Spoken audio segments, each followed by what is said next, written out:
in listen-only mode.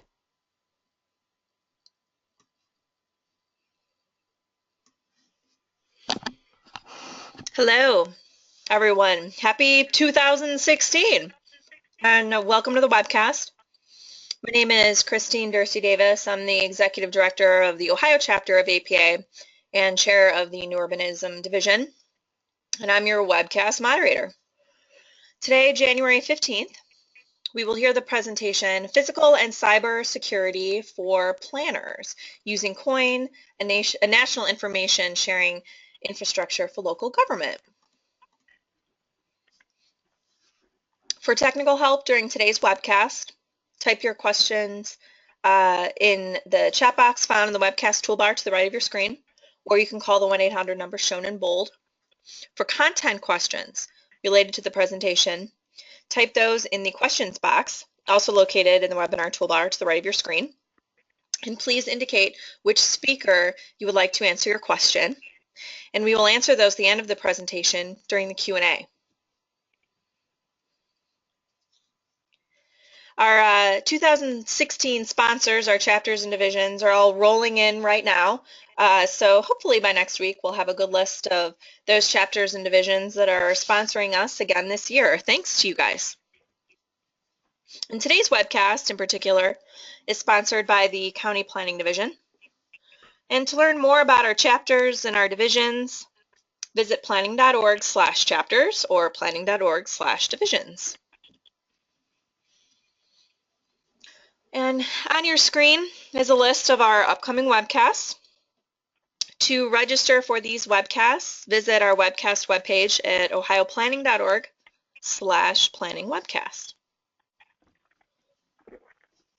To log your CM credits for attending today's webcast, visit planning.org and log into your My APA account. And once you reach your CM page, select Activities by Provider. Again, today's is the County Planning Division, and then you can select today's title. This webcast has been approved for 1.5 CM credits for live viewing only.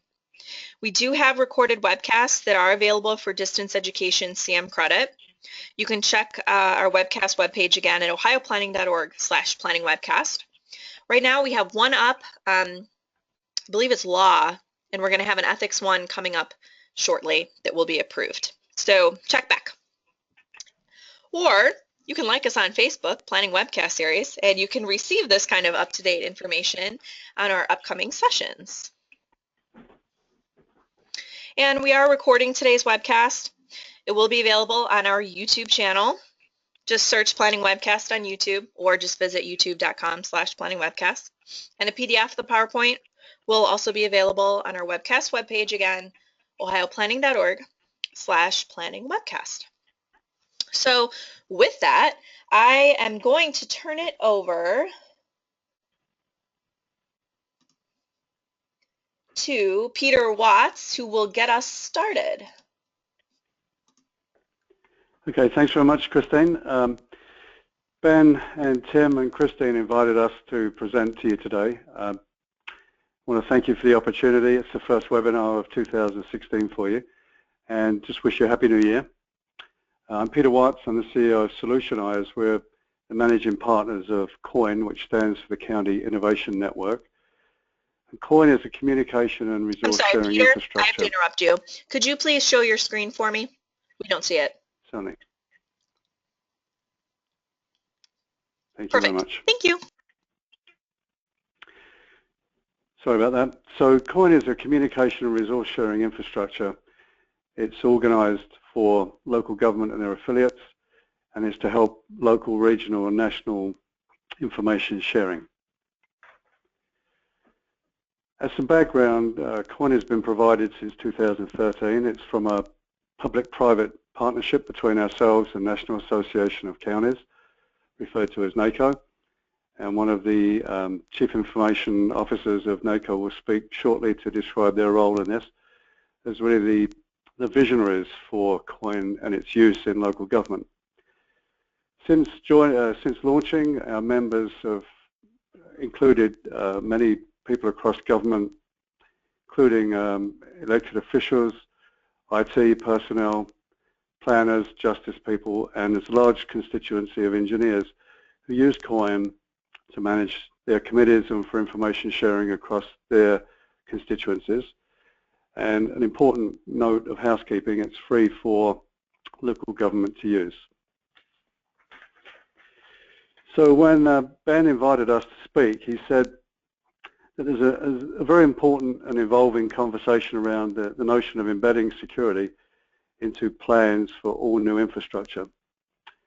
And to help you do this today, we're going to show you more about COIN. And then we have a team of presenters who are experts in related fields, 2 from government associations and 2 from the private sector that are suppliers in physical and cyber security. So I'd like to introduce the team very briefly. We're each going to speak for about 10 minutes, and at the end I'm going to give you a demonstration of COIN and show you how it can help you in both tactical use and strategic use within the plan organization. And first we'll have Bert Giroux, who's the Chief Innovation Officer from NACO. Bert will give a perspective of why COIN was developed and his perspective from the head of NACO's cybersecurity practice. I've been working with Bert every day for the last 3 years in developing COIN, so we know each other well. And this is a very powerful, very strong public-private partnership. Next will be Brian Roberts. Brian's the Executive Director from the National Association of County Engineers. And it's sort of a parallel professional group for the transportation infrastructure group. And Brian has been an early adopter of COIN. Many of his associations and committees use COIN throughout their information sharing and committee business. Next will be Terry Jones. Terry's one of the initial sponsors of COIN, and she's the Government Industry Marketing Manager for Highland Software.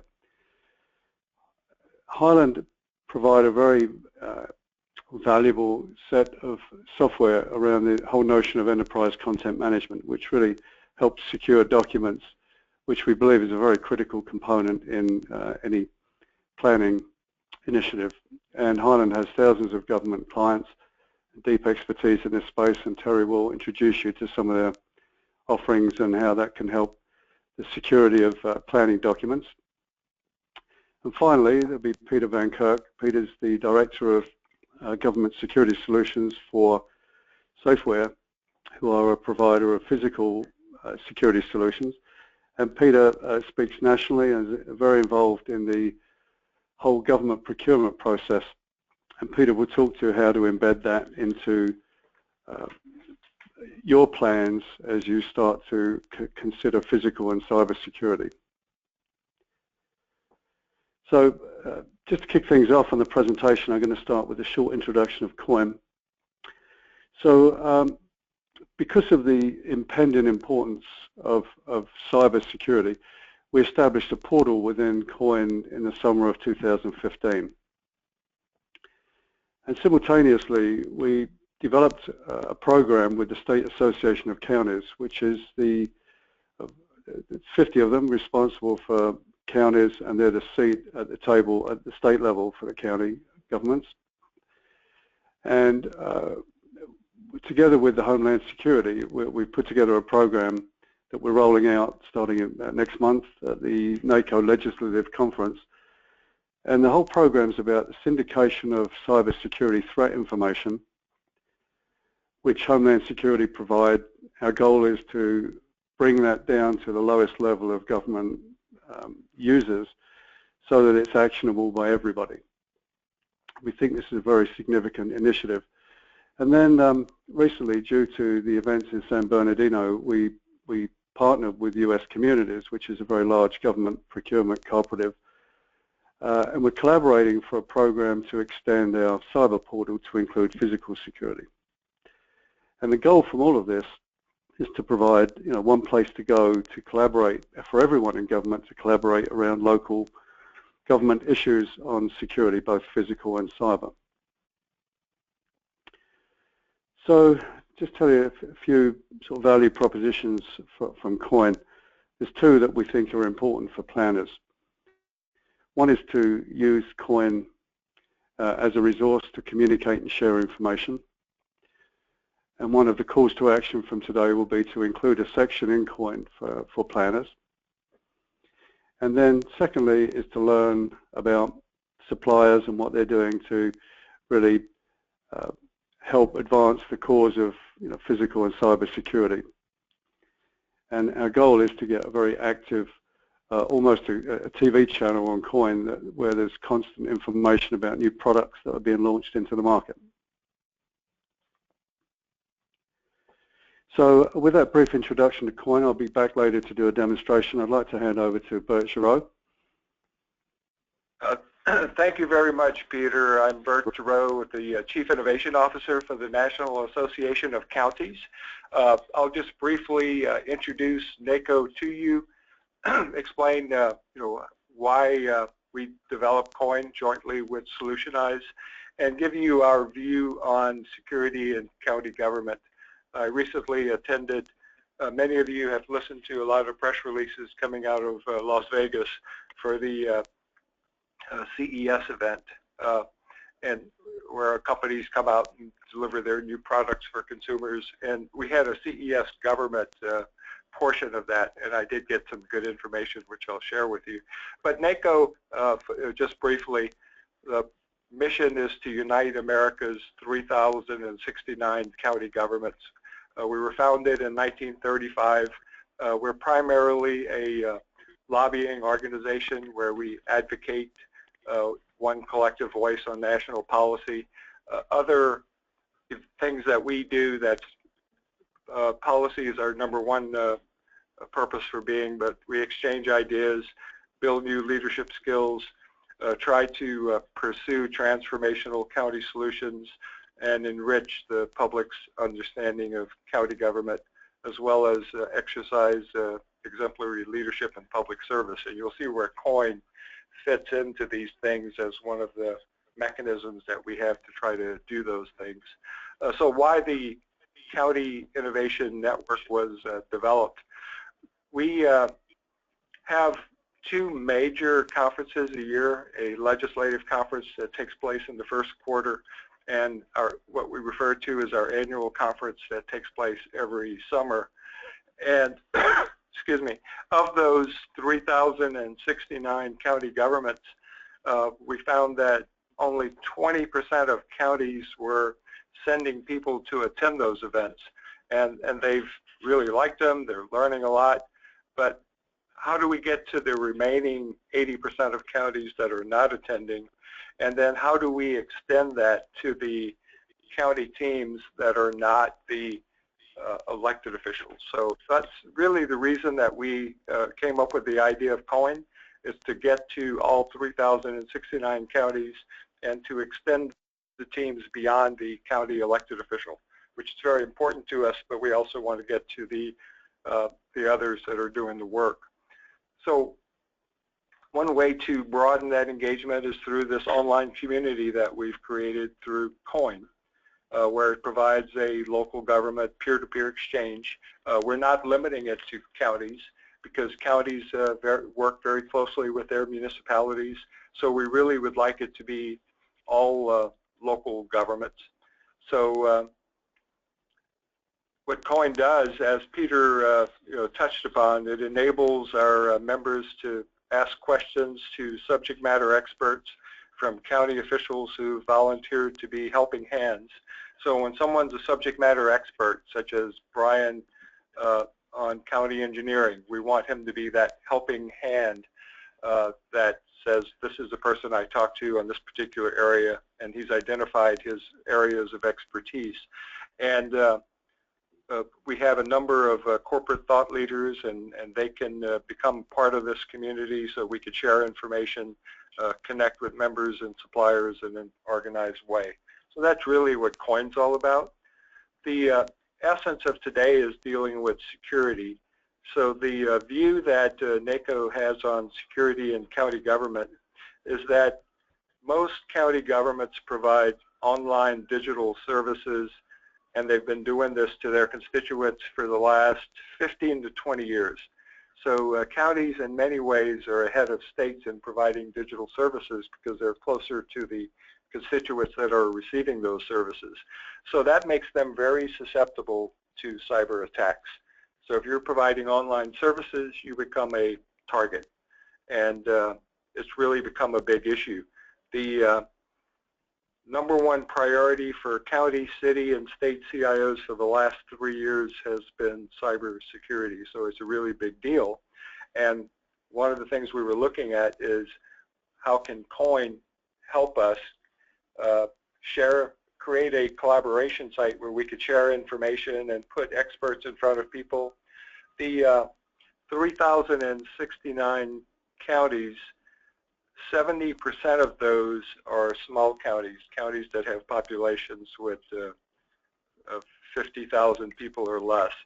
Those counties don't have the level of expertise that our larger counties have. They don't have the staff, they don't have the funding, and so how do you provide experts to those people so they could, protect themselves as they're providing those constituent services? I mentioned a couple of examples from the Consumer Electronics Show, and we had a number of cyber experts talk about where security has come and where it's going. In the past, we would develop solutions, whether they're software solutions or a combination of software and hardware and a number of things, and we would bolt on security to the end of it. And those days are gone. Now security has to be built in from the very beginning and go throughout that entire life cycle.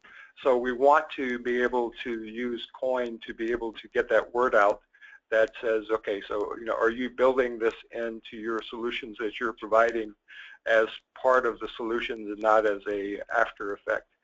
And to give you a real world example of how important and how devastating an attack on cybersecurity can be, because when cybersecurity incidents, you first started hearing about them, it was a teenager in their basement or in their garage, and they're hacking into government sites and they're getting their kicks by doing it. But it's really becoming nation states these days, where experts in cybersecurity are being able to go into your sites and do some really nefarious things. And an example that was presented at the CES Government Show was a company called SolarWorld. And I'll just introduce you to this company. It was formed in 1988. It's a German-based company. Their U.S.-based headquarters is in Washington County, Oregon, which is Hillsboro, Oregon. And they really captured the market early on providing solar panels. So it was a competitive advantage. Even though the U.S. wasn't building solar panels, it wasn't really a demand in 1988. It was in other parts of the world, and they were building and shipping solar panels to Europe and a number of different places, and they were, the darling of the industry.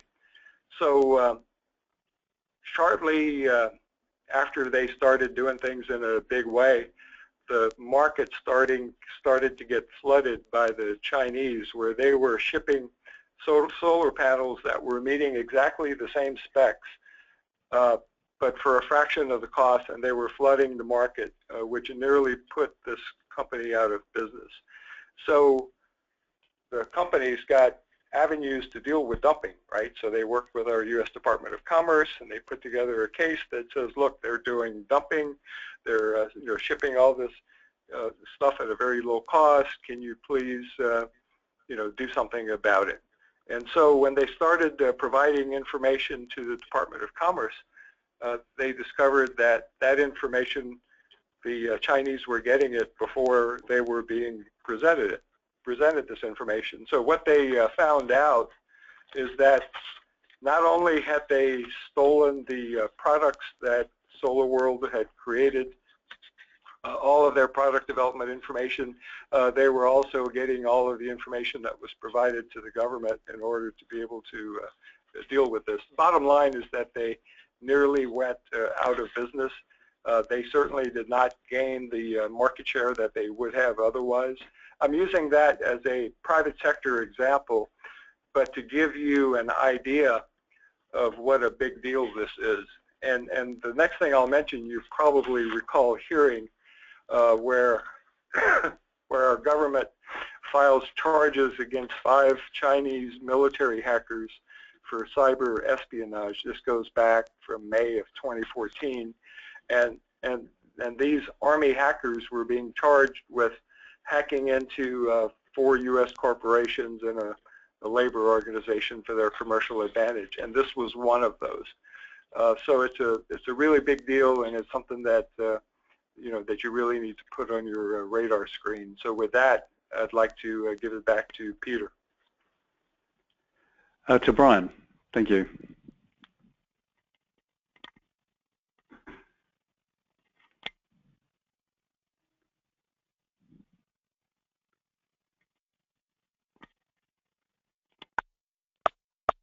Thank you. Let me bring my screen up here. Very good. Let me back up just a slide here. I got a little excited there. What I'm going to do is I'm going to talk about not so much the physical cybersecurity aspect, but the importance of collaboration in your organization and how we use COIN to do that, which is also used for physical and cybersecurity. So let me tell you a little bit about our organization.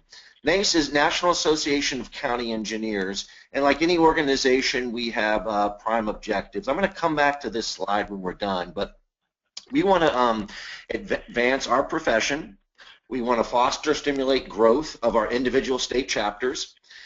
We want to improve relations between other agencies and members of our association, and obviously we're interested in legislation as it affects our organization.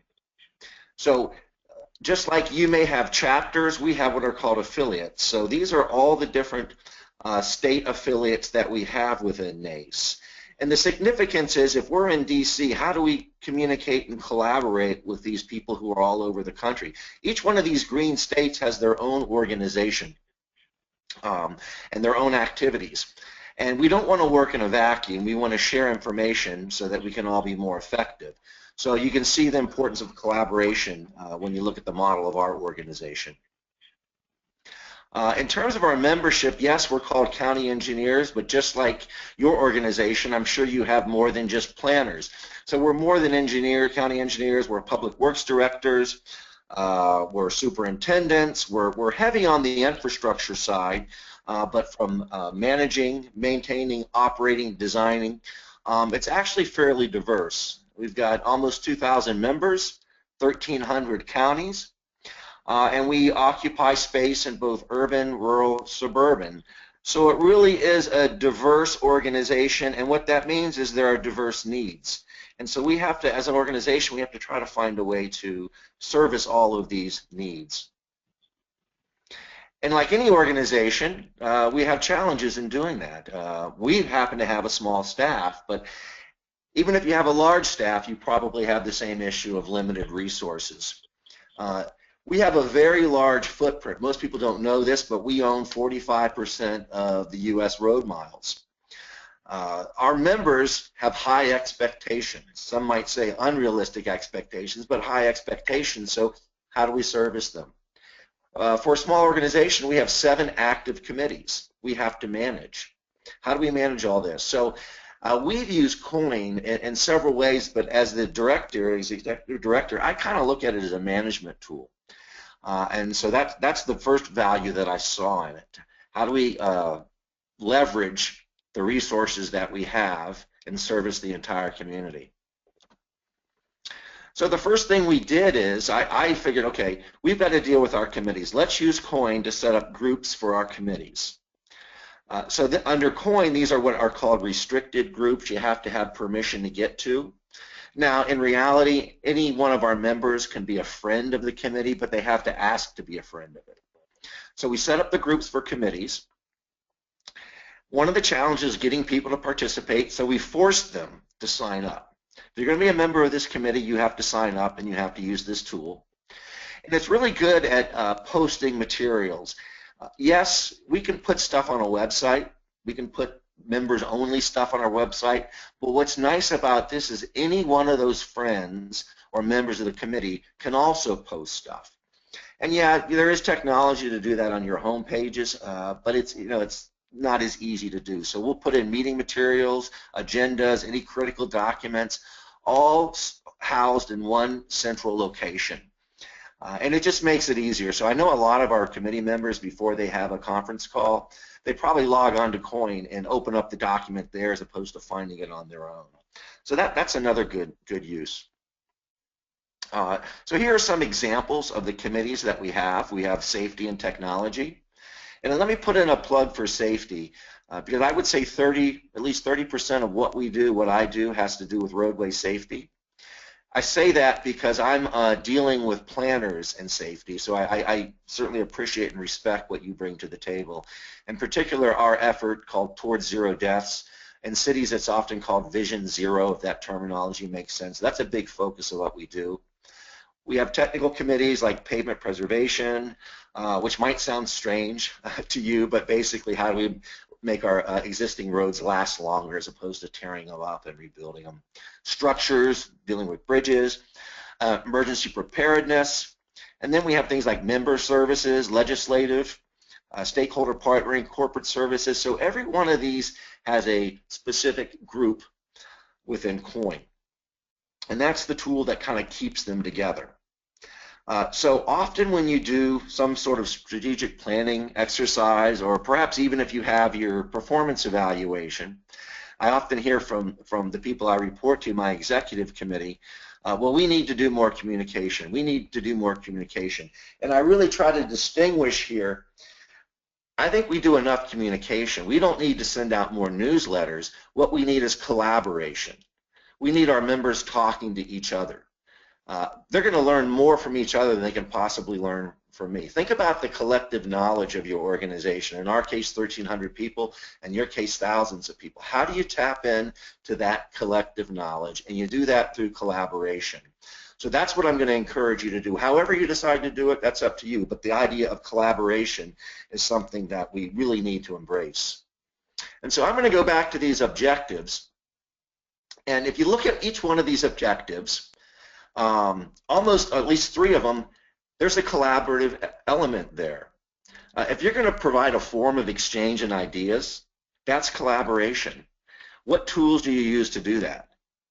If we're going to try to grow our individual organizations and have them communicating with each other, again, that's collaboration. If we're going to improve relations and cooperation between engineers and other agencies, to me that's collaboration.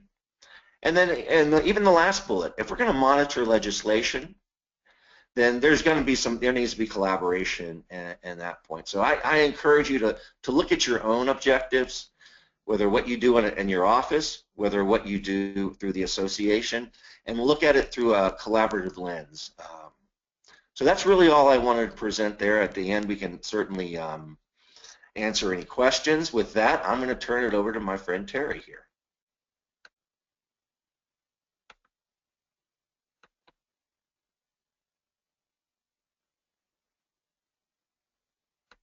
Well, I am so very proud to be on a panel of so many people trying to put some information and interest around this idea of cybersecurity into a place like planning. And I'm equally impressed that there's so many of you thinking about this on a Friday afternoon. For me, I'm on the East Coast, so thanks very much.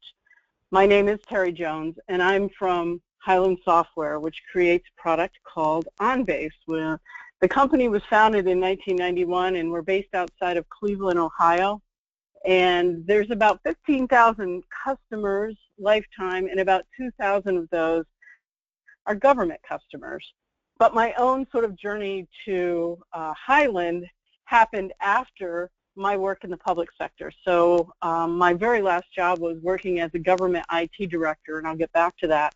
But over my 13 years in state and county government, I worked on a variety of programs, from community development and code enforcement and writing zoning and ordinances, doing economic development, affordable housing, and even surviving regional transportation planning, which included conversations about bypasses. And those of you that do that work will know what that means and maybe laugh a little bit. So I came into the IT world and am old enough to have lived through a few moments. The Y2K scare, which made us wonder if our fax machines were going to fail, and then a huge amount of activity around viruses, firewalls, the very first spam appliances. So a lot of my work, even before I came to Highland, was around kind of securing our networks and also teaching users how to be smarter as they faced various security challenges. And the conversation that we're having today is very similar to the approach that we took in my own agency, which is to say we're sharing information amongst intelligent people, and we're having that conversation with all of you out there, and we're creating through COIN an online way for people to get this information. During my time, I used to go online to various services to find out what the latest viruses were that were circulating in the internet, and this is a very similar thing that we would have an online presence. And so I'm very excited to be a part of this. Now, I've been asked to talk a little bit about the software OnBase, and I really want to cast this in terms of OnBase as a model and what it teaches us about security, because I think as you leave this conversation, there's 2 or 3 things you can think about in your technology world, in the policies that you do within your organization, and even the way you do your own business to the extent that it relies on technology and internet and you're doing your day-to-day tasks. So first of all, let's talk a little bit about what OnBase does inside of government. So OnBase is called an Enterprise Information Manager or an Enterprise Content Manager. And the enterprise piece is important because the idea is that it's something that scales the whole of your organization, or maybe the whole of your county, or the whole of your state, the whole of your city. And the content piece is important because the idea is essentially that you're giving up paper. But there's also a lot of other content that we now use. As you well know, you're developing maps, you're creating content through video and photos, and you're using things like blueprints or getting electronic communication through email. So the idea of enterprise content management is really that that can all become a part of what you use in your daily life, and to make that simpler and easier to use through a bunch of pieces of functionality that are very common amongst government organizations that use ECM. So for example, it's usually about reducing paper and getting rid of paper forms. It could be about creating portals. So instead of using a paper form, people submit electronic forms in the way that we do even when we buy something through an online vendor. It could mean being able to use an automation engine, which also improves the process because we've eliminated steps that were really about using paper.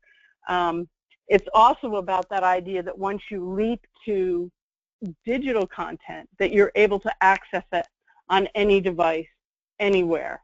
And so suddenly information is to hand, especially for those of you that have field work that you have to do and you need to consult what used to be paper documents to do that kind of work, or maybe create or complete forms when you're in the field. And then the idea of being able to capture data.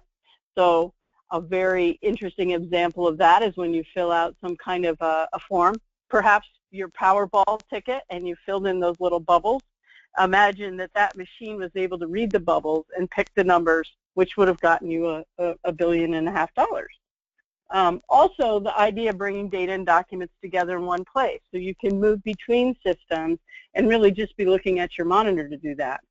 But very importantly for this discussion, the idea of managing records and preserving records. And you know, as planners, that you are creating the documents that are going to govern decisions in your community for years, maybe long after you've retired or you've moved on to another job.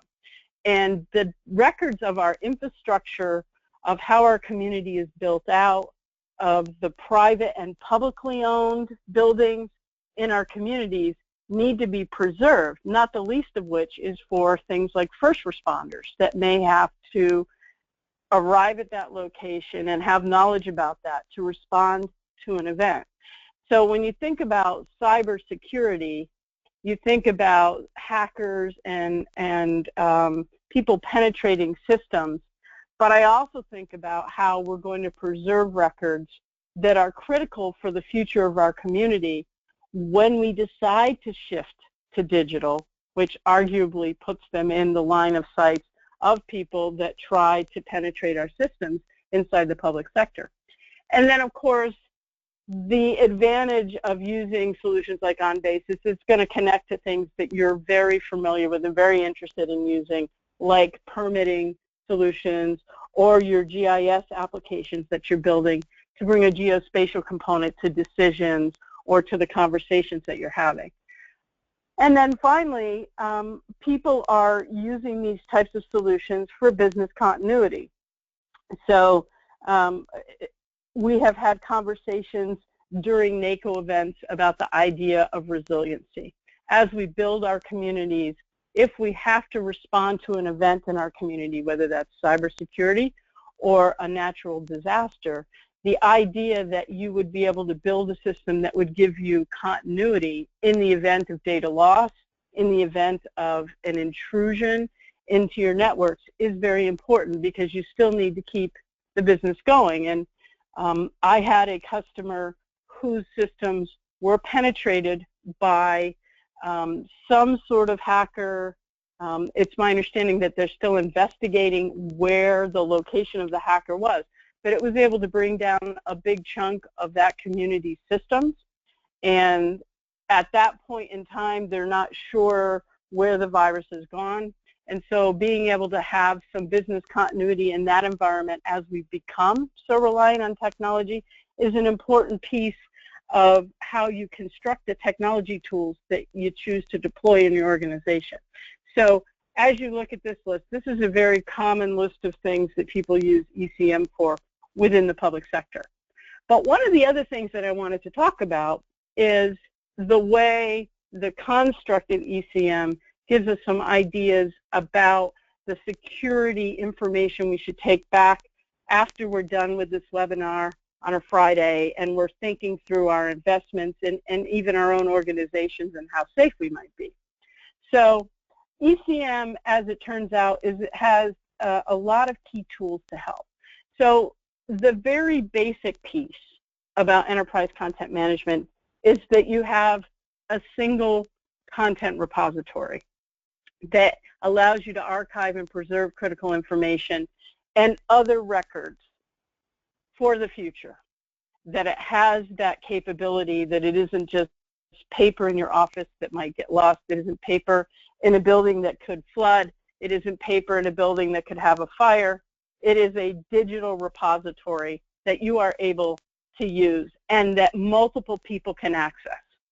So immediately you're probably saying, but Terry, isn't that exactly what we're frightened about, which is why we're here on a Friday talking about cybersecurity? And that would be a fair point. So one of the things that I think is valuable about the ECM solutions that are available to you, as well as thinking through how you're going to make yourself more secure, is the idea of access control. This is the most basic moment. If someone gets into your network, then they can do harm to your network. So one of the key tools of ECM, after you've digitized your content, is the ability to control access, which includes behind the scenes a complete audit trail of access, the idea that you have to authenticate, in other words, log in and use a password to get in, and also that people cannot simply delete things. And this is important because sometimes cybersecurity also involves things that happen within our organization. So being able to have a transaction log or an audit trail of what is happening to the most important records that you have in your organization is a very important piece of the security construct that you should have. And as planners that are creating documents that lead ultimately to the public and private infrastructure of our communities, this is an important piece. Similarly, as you look at solutions in the technology world, you need to look for solutions that allow you to use encryption. And there's a theory of encryption in place and encryption in transit. In our particular case, we're also talking about encrypted keywords. So the idea would be that you're using a keyword to retrieve something that is now digital. But that information in and of itself may be sensitive or confidential. A classic example is when someone asks you for your bank account number to bring up a check number. Well, maybe they really shouldn't be able to see all of those numbers. So encryption is a great thing. But importantly, if someone is able to penetrate your system, because the content is now encrypted and the keywords are encrypted, they can't read it. And then finally, this idea of having redundant systems. Once you have a digital content repository, you can create a redundant copy. So my example about the community that did have an intrusion that brought their internal systems down, in that particular case, they have the ability to look to a system that's hosted outside of their systems as a redundant copy. And that is important whether it's a cyber intrusion or whether for reasons of resiliency and response, you need to be able to look at this content and access it. So when you think about ECM, I mean, this is a very good solution for you, but think about these pieces of the security within ECM as having some legs for you as you think about the technology systems that you're using. And so just to kind of sum that up and make a gooey sandwich of goodness around capabilities and pieces that you can use to enhance your security, you'll remember that enterprise content management means that you've got a repository that you can secure records going forward. And you can also control access, and that means containing or compartmentalizing critical content so that you can keep people out. It also means encryption, and that is one of the strongest tools that you have. So when you look at your solutions, if the data or the documents are going to be sensitive, you need to look for encryption as a capability. And then finally, the process of configuring these solutions may actually help you become more secure, because typically the configuration you have to do for these solutions is policy-based.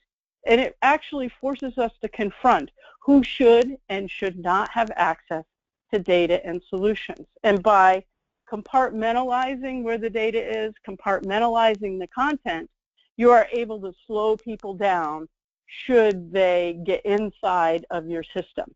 So 4 key things.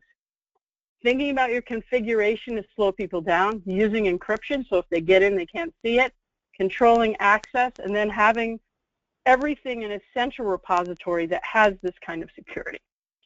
So just to kind of to summarize what I've been saying and move on to the other folks, you're thinking about right now, what is your single, secure, and redundant repository for the records that you help to create as planners?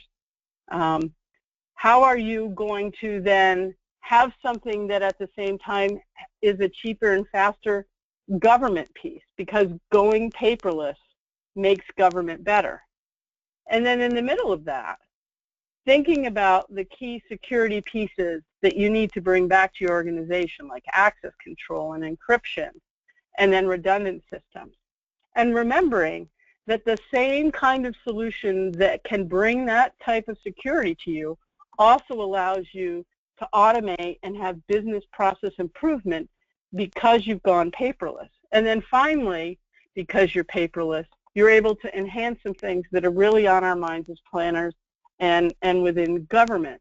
Things like being able to mobilely access information, being able to collaborate with people because you're sharing information, whether it's inside this system or using coin, as we've been talking about. And then finally, being able to be digital enough to make your website very powerful for your constituents, to really enhance the ability to do things like self-service and maybe submit plans electronically through a portal, or complete a form and apply for a permit, or access a GIS application that you've created to bring geospatial to the conversation in your community. So The ECM model teaches us some things about security, but at the same time, using that type of solution brings a number of other pieces that help us have cheaper and faster government and give us access to things that are really trending inside of the conversations that we have every day with government. So with all that being said, I hope to see many of you at the APA Annual Conference in Phoenix. We'll be in a booth there, and I appreciate everybody's time. And it is my pleasure to transfer to my colleague, Peter.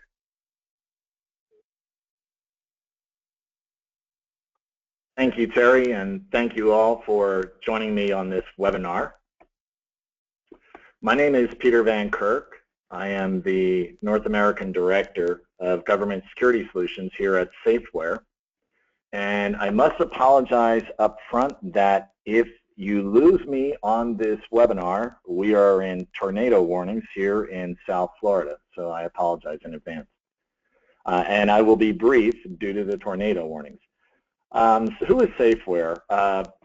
Safeware, we've been in business since 1979, and we are a safety, distribution, and security industry provider. That being said, our office is located out of Lanham, Maryland. We have 4 additional branches in various states, and we do cover all 50 United States through a partnership with Mallory, and I support both Safeware and Mallory. Our credentials in government, we hold various government contracts, and today my focus will be on one of those government contracts, and the markets that we serve, of course, are state and local and federal and civil agencies. Here is a list of just some of the agencies that we've served: FDNY, Cook County, Department of Homeland Security, various counties throughout the country, cities across the country, as well as various intel agencies. This is the focus of my presentation, which is on the local government procurement process. Normally in the planning process, this is not something that is thought of early on, but it is critical in how to utilize a procurement process to best embed the security planning in those complex projects. And what I like to focus on is how in the typical government procurement process it operates, and how the contract that Safeware holds, which is the U.S. Communities, it's a national cooperative. It's actually the largest national cooperative, and it was competed by government and has always remained in the chain of custody of government. In fact, out of the entire state and local government market, which consists of all the cities, states, counties, villages, boroughs, state agencies, K through 12, higher education, including special districts and authorities, which that market comprises of approximately 92,000 agencies. Under U.S. Communities currently, there are well over 70,000 of those agencies that are registered users. And because this contract and its process went through an open, nationally competed RFP, that affords the registered agencies utilizing the contract to legally not have to replicate what has already been done, which is to go back out through an RFP or a 3-quote process. So this process helps expedite the time process, and there are many other aspects specifically related to security that I'll get into, such as time frame. As we all know, as an example, the Department of Homeland Security, after 9/11, the funding that was released, the General Accounting Office in DC, GAO, came back and looked at the funds that were allocated, the grants, and whether or not the projects were delivered on time, on budget as described. And what they found were that many of the projects were not delivered as described on time, over budget. And so around the time frame of about 2006, 2007, there was tightening of the reins, so to speak, with DHS grants. So in the past, where the grants, the agency would write an application for a grant, they would receive the award letter, they were granted 3 to 5 years to complete a project. If they ran over on the project, they would apply for an extension, and 1 to 3 years of extensions were granted. As I said, around 2006, 2007, many things changed. What had happened is now DHS said typically the grants would be afforded a 1-year timeline or possibly 2 years, and filing for an extension was not acceptable. So challenges within the time frame had faced government procurement leaders, because while their grant writers were very good at writing the grants, once they received the award, they realized they had to incorporate the procurement time frame.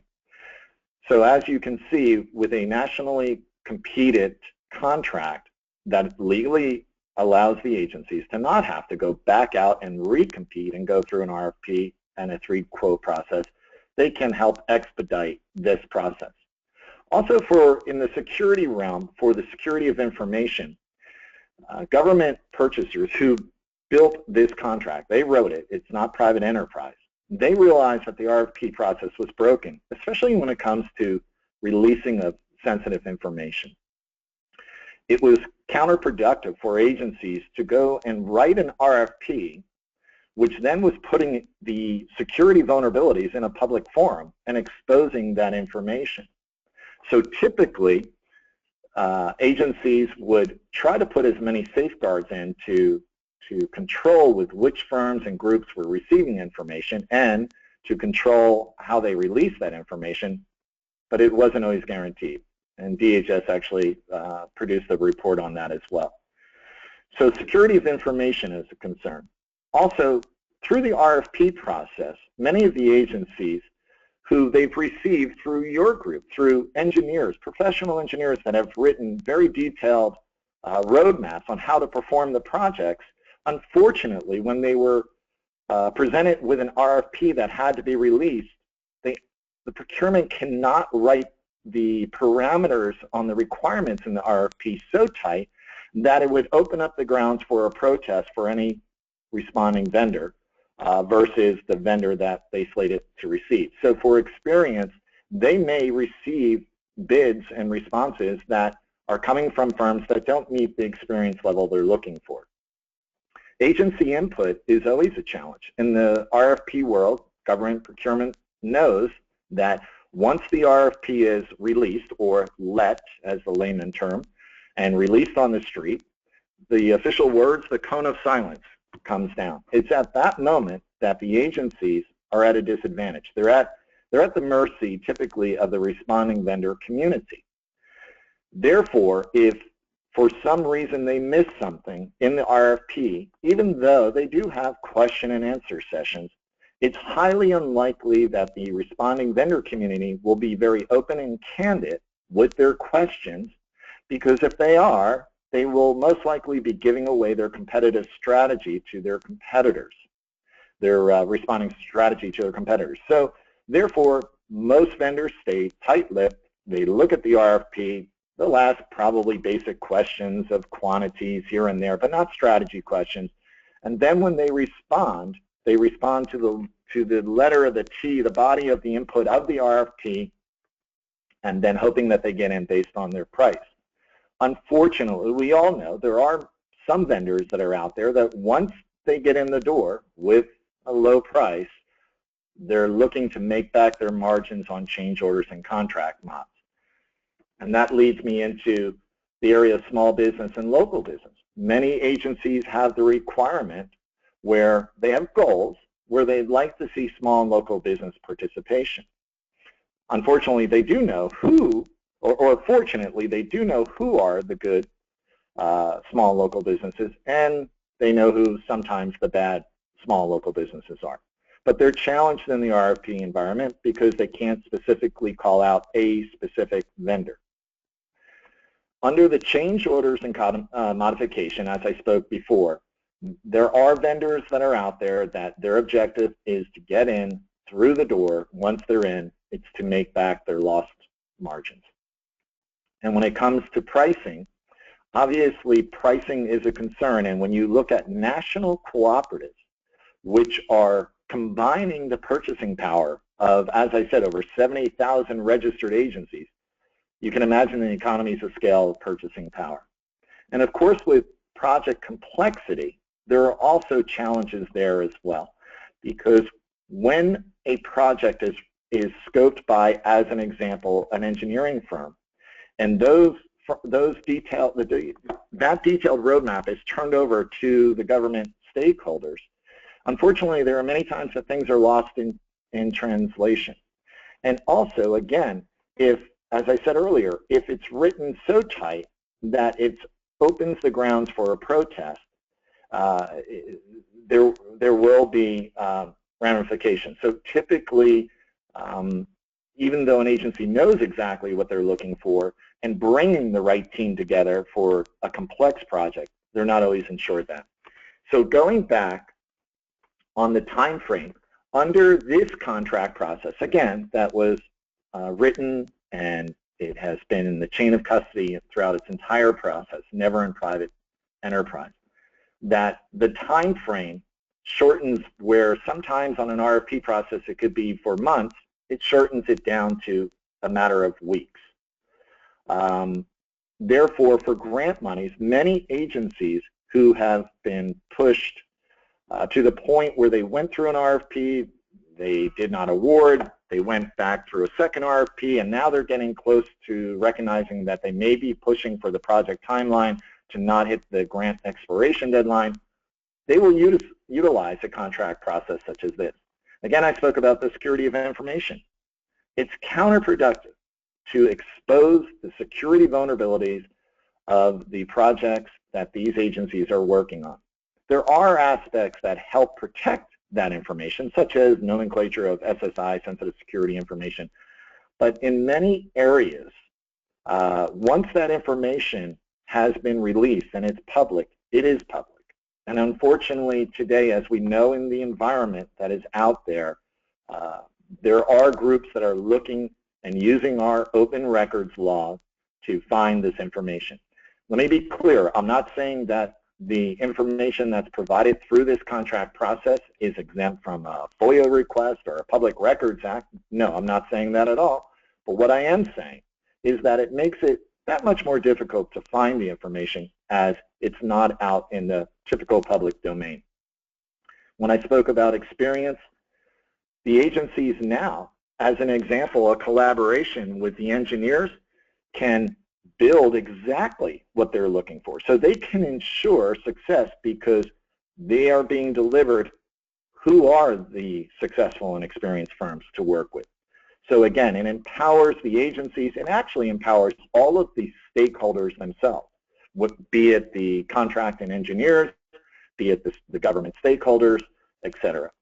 And of course, with a contract, which is written in the contract that it does include design build, the agency stakeholders can have a seat and a say through the entire contract process. So therefore, they are walking every step of the way under the scope of the statement of work and realizing how this is being written. There are no surprises, and rarely should there ever be a change order or contract modification. I spoke about small and local business participation. That can absolutely be delivered, and especially knowing that the agencies can say, this is the vendor who we want you to work with.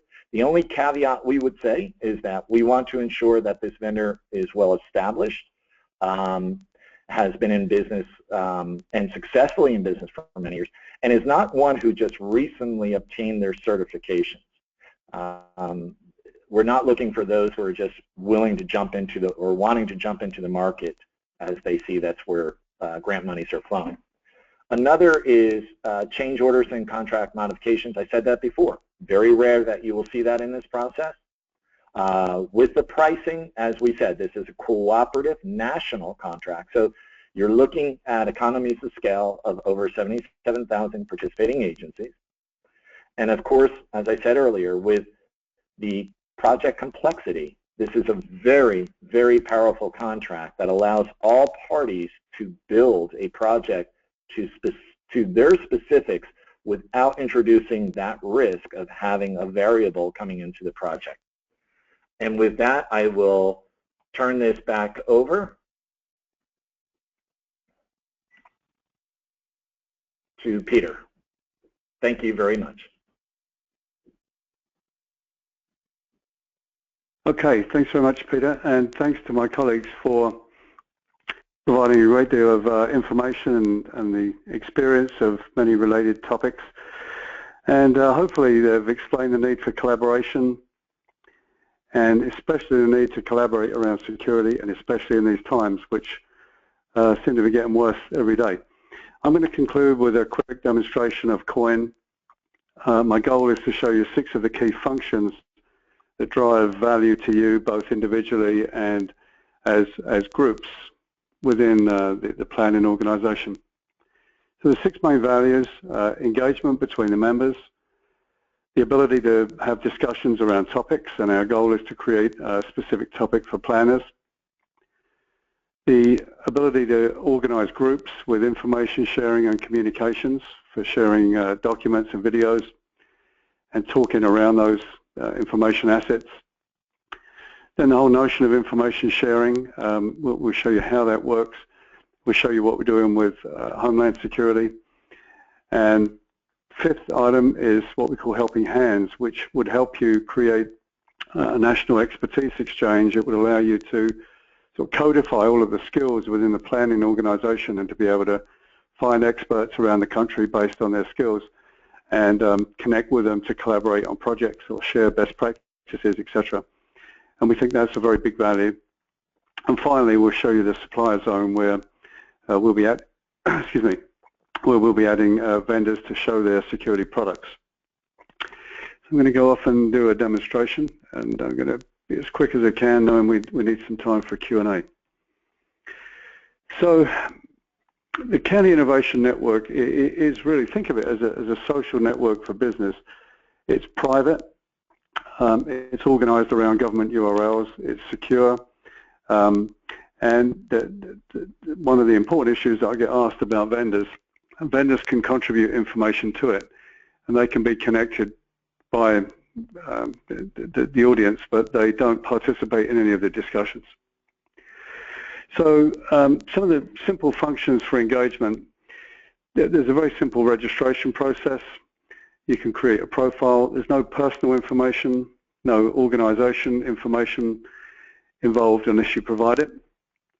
You get this function called My Coin, where you can connect with members. You can define your preferences of what information you want to get from the system, which we'll show you here.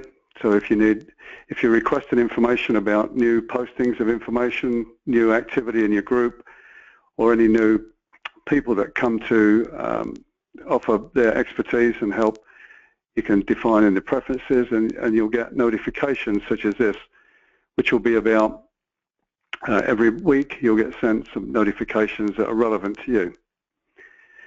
You can connect with members. So for example, if you wanted to connect with a new group, let's take Idaho. You were looking for somebody in Idaho to connect with and talk to about planning related issues.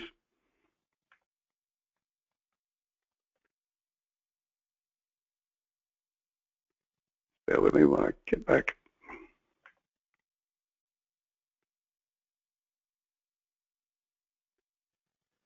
We'll see that there's planners here. Mary joined COIN recently. Mary is a planning director. I can connect with Mary one-on-one. A very simple message. If I wish to go and connect with anyone in my immediate friend base, so let's take Ben Frost, who introduced us to this. I can connect with Ben, send Ben a message, and finally I can see all of the messages that have been sent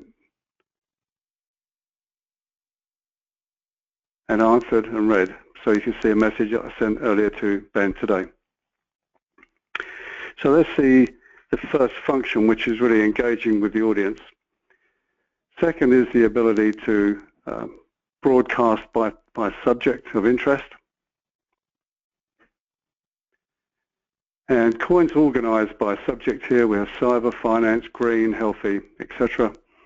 down to transportation. Brian, who spoke earlier, here's an example of the type of communication that you can enjoy within COIN. A very simple post a message and a very simple reply mechanism. Just like other social networks, but without the clutter, very organized and very specific to that subject. So our goal here is to create a new subject called planners, so that you guys can have public discussion around the notion of planning. Next is groups. Brian talked earlier about groups that are within NICE, and we'll show you some of these groups. You can see the extent of them. These are private groups, so you can see that I can't access this. It's limited.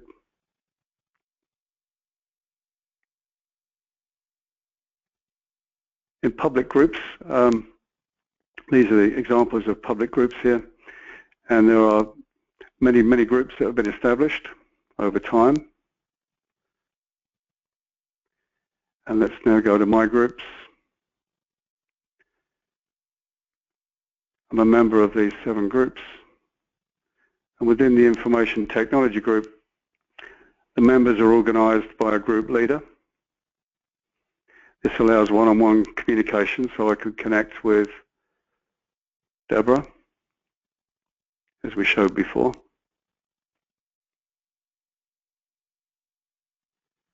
I can start conversations across all of the members. Here's a communication that Bert made to this group, Bert who spoke earlier. And this is how you can manage information within COIN groups.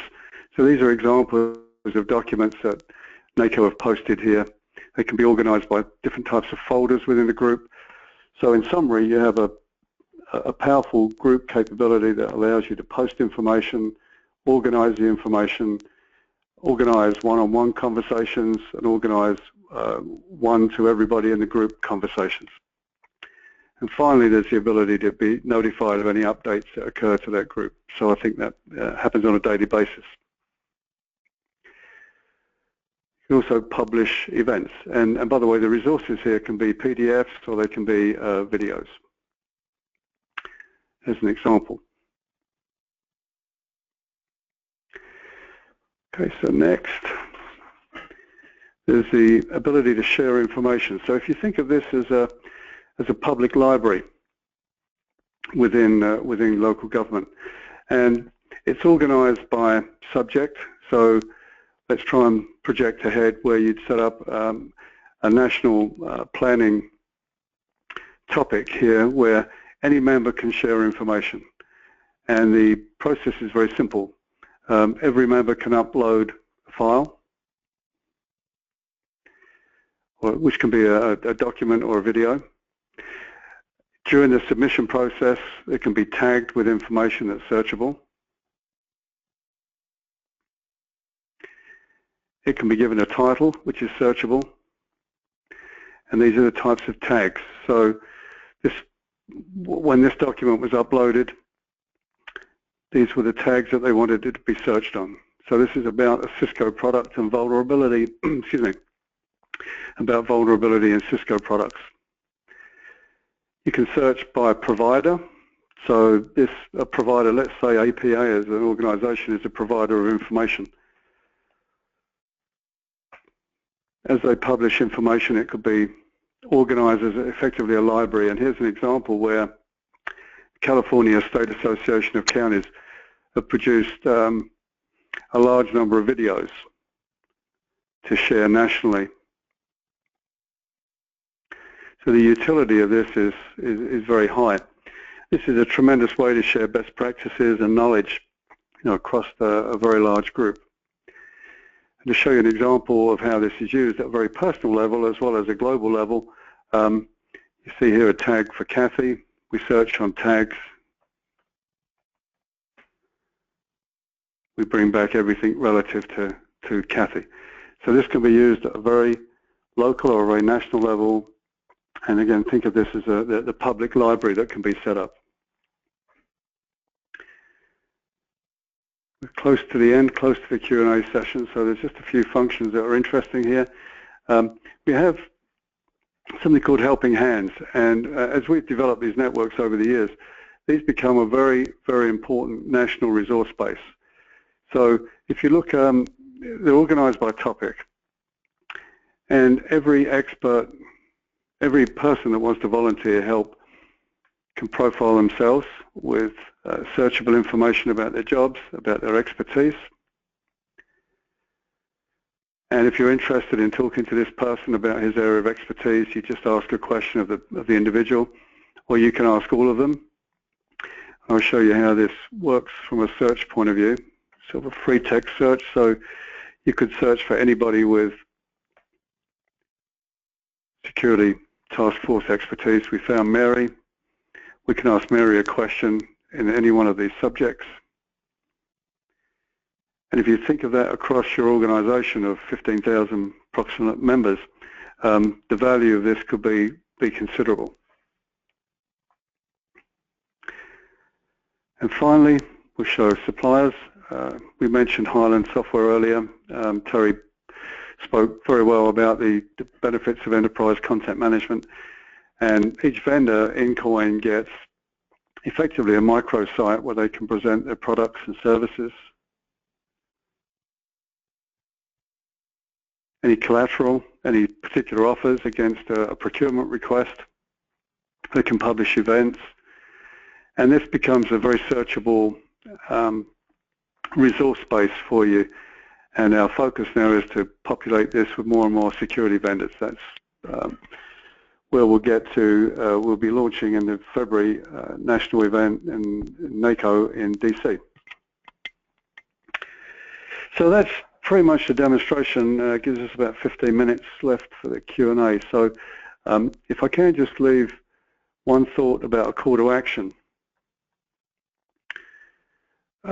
There's two ways to use COIN. You can use it tactically for individual use, for some research, for creating a group with friends, or you can use it strategically to organize information sharing across the organization, across the different chapters that you have, organizing groups by chapter, organizing information exchange regionally, for example, or around a subject. Dams, I think, are one of the key areas, and reservoirs. You can create an information strategy around what's important to you, and help these helping hands organize those as a resource base across APA. So what we'd like to do as a call to action from today is to ask the leadership of APA to have a simple work session with us, and the thought leaders that were on this group today, to think about how we can organize a uniform information strategy for use within planners. So on that point, I really appreciate everyone's patience. There's been a great deal of information to go through today, and I'd like to pass back to Christine for the Q&A. And thank you very much for your time and attention. Great. Thanks, everyone. As a reminder to those listening in, that you can type your questions in the chat box located in your GoToWebinar toolbar on the right of your screen. And please indicate which speaker you'd like to answer the question. Okay. The first question, Peter Watts, let's have you answer this. This is regarding using COIN. Do you have to be logged into COIN to know that you have an email, or can you link it with Outlook or Gmail? It's a frequently asked question. You get notifications of any change of status. So you're logged in to use all of the information, but you'll get notified if you complete your preferences. You'll get information sent to you, and you'll be notified by email on the phone. Okay, great. Thank you. Okay, next question. This is for anybody. Are you preparing in any way for a state-sponsored or terrorist-sponsored whole-scale cyber attack, which takes down the entire internet for an extended period of time? What can local jurisdictions do to prepare for such an unprecedented but no less likely and truly frightening with respect to all aspects of local, physical, and social infrastructure systems? Anyone want to try taking a stab at that? This is Bert. I could start to take a stab at it. We're not doing exactly what the question asks. What we're doing is trying to bring some thought leaders together to be able to address some of those things. So, for example, some of our corporate members, some of our leaders from counties, we've been having those discussions. So then individual county members and corporate members will have, at our conferences where we will talk about those things. So if an incident occurred, then this is how you deal with it. If it's a, dealing with future kind of trends and what to look out for, here's how to deal with it. But it's incumbent upon the local entities to deal with it. There have been some state associations that have dealt with this type of topic. So last year, Peter Watts and I attended a meeting at the Iowa Association of Counties, and they spent an entire day where they brought in this former FBI hacker agent to come in and talk about how to prepare for things similar to the question being asked. What we're doing at our conference in February is there's a 4-hour training session by Department of Homeland Security that's going to be coming in to do, from A to Z, nuts to bolts. This is how you deal with those kind of things when they occur. So we're trying to do a number of things in order to get the word out. We're using COIN to perpetuate those things. So as we have these sessions, we record them. We put them on COIN for people to be able to see after the fact. We have people participate remotely through video. So if they can't attend but want to participate and ask questions, they could do that by tweeting in their questions. So it doesn't, I'm afraid it doesn't do justice to the questions, but those are the kind of things we're doing in order to deal with it.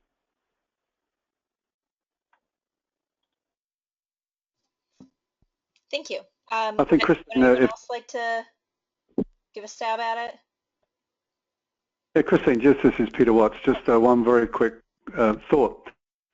Our requested call to action to talk about how we can engage, APA more intimately with COIN. Because of our relationship with the state associations and Homeland Security in terms of this information sharing strategy, I think this will be a fabulous topic for the engagement because it is the ultimate threat, and I think the ability to talk about this openly, not necessarily explain the solutions we're given, but to have the open debate, particularly for planners, will be great. So I think that might be a great point of intersection with COIN and planners. Okay, thank you. Next question. Has anyone considered how COIN can interface with local governments and federal agencies? For example, both levels of government may be working on a funded project dealing with proprietary information and need to communicate, or are performing government-to-government consultation. Most Fed agencies have secure email systems when sending info to a local government, but once it reaches the recipient, it may not be. Does anyone have any thoughts?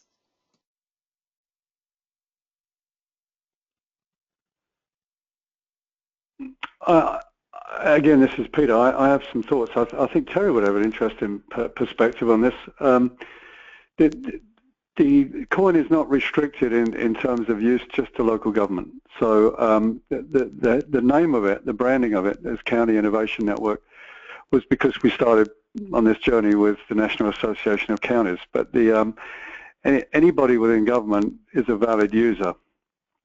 So it's certainly non-restrictive, and we do have federal agencies currently and state agencies and affiliates involved in COIN already. So it would be very simple for any collaborating groups to create an area within COIN for themselves and for sharing. So it's an open utility that can be used by anyone within the boundaries of government.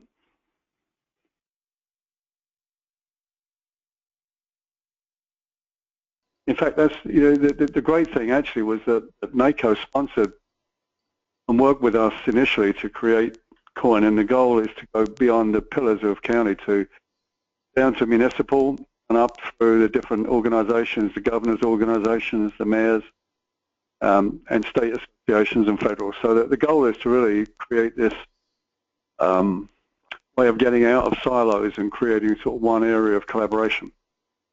Yeah, this is Bert. One example that I'll give that we're currently working on with Department of Homeland Security, there's an organization called AICP. They've created these different cybersecurity organizations for different industries, and the one that they created for state and local government is called AICP. It stands for MS Multi-State ISAC, and then they provide information one way that goes to the the county information or the chief information security officers to be able to deal with it. So if there's a particular issue that's going out, they'll send it down, but it's one way.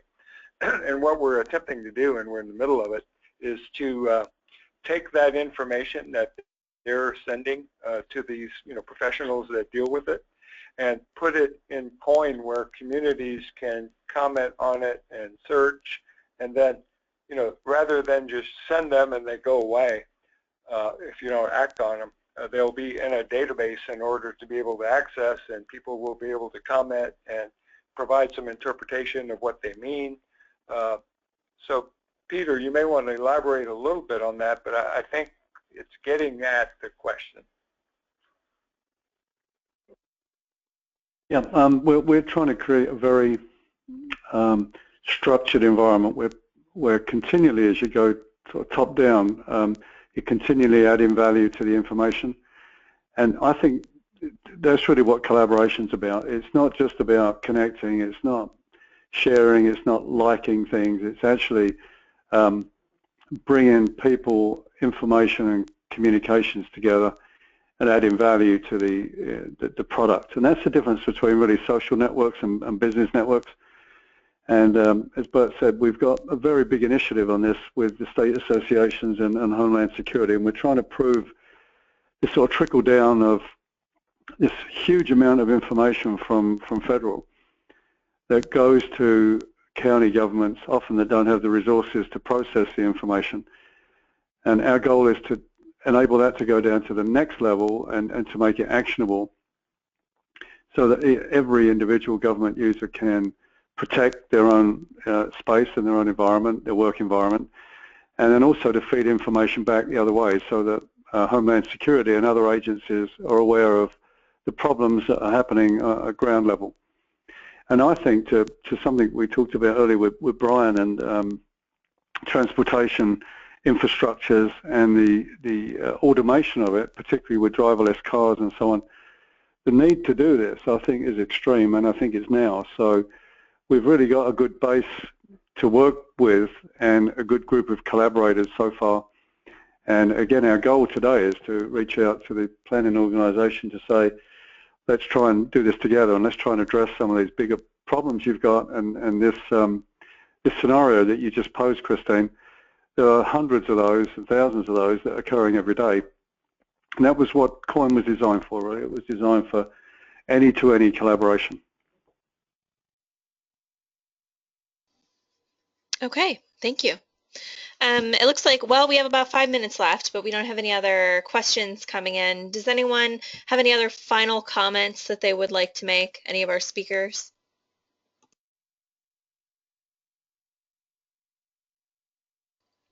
Okay. Well, with that, then, I think we'll close up shop for the afternoon. So thank you to all of our speakers, Peter Watts, Bert Giroux, did I say your name right? I hope so. Brian Roberts, Terry Jones, Peter Van Kirk. Thanks to all of you, and thanks to the division for sponsoring today's webcast. And I hope everyone has a great afternoon, and we'll all talk next time. Thanks, everybody. Thank you, everyone. Thank you.